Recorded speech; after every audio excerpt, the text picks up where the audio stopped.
శివుడిని బోలాశంకరుడు అని ఎందుకంటారో తెలుసా?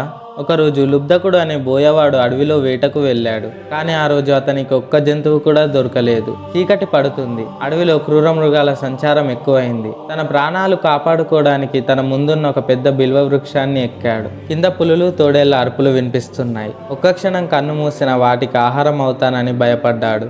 ఎలాగైనా సరే ఆ రాత్రంతా నిద్రపోకుండా ఉండాలని నిర్ణయించుకున్నాడు. నిద్ర ఆపుకోవడానికి ఆ చెట్టుకున్న బిల్వపత్రాలని ఒక్కొక్కటిగా తెంపి కిందకి వేయడం మొదలుపెట్టాడు.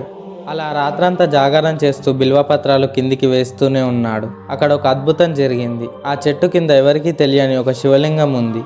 అలా లుబ్ధకుడు వేసిన ప్రతి బిల్వపత్రం ఆ శివలింగం మీద పడింది. ఆ రోజే మహాశివరాత్రి.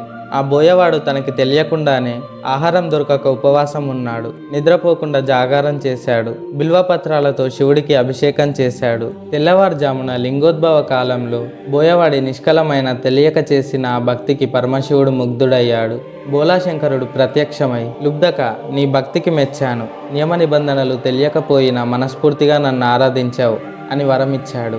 ఆ బోయవాడికి ఉన్న పాపాలన్నీ తొలగిపోయాయి. అతనికి మోక్షం లభించింది. ఈ కథ మనకి ఏం సందేశం ఇస్తుందంటే, శివుడు బోలాశంకరుడు. ఆయనకి కావాల్సింది పాండిత్యం కాదు, కపటం లేని మనసు. అందరూ ఓం నమః శివాయ అని కామెంట్ చేయండి. ఈ వీడియో నచ్చితే లైక్ చేయండి. ఇలాంటి మరిన్ని వీడియోస్ కోసం ఛానల్ని సబ్స్క్రైబ్ చేయండి.